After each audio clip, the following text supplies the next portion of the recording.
यार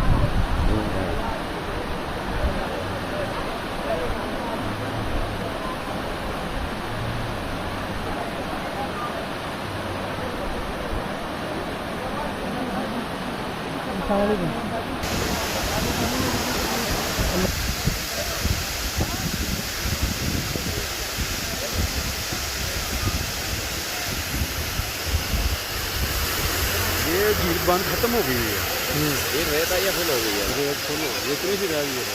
महकमा का केस लगा हुआ है, अभी इसका लाना भी है पेंडिंग। केस किससे सलाम लगा? केस महकमा वाला तो लोगों का लगा हुआ है, जिन्हें बिल्डिंग की मालिक की थी ना, लोगों की तरह और वालों का दावा है।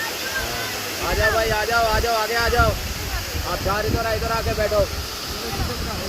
आ जाओ, आ जाओ।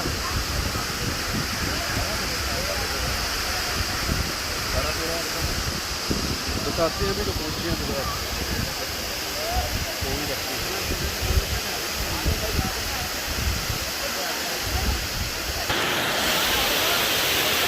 बराबर ही हो गए, पोस्ट नहीं हो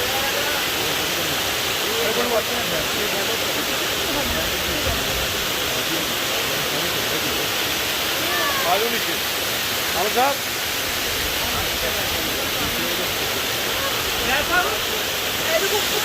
हाँ हाँ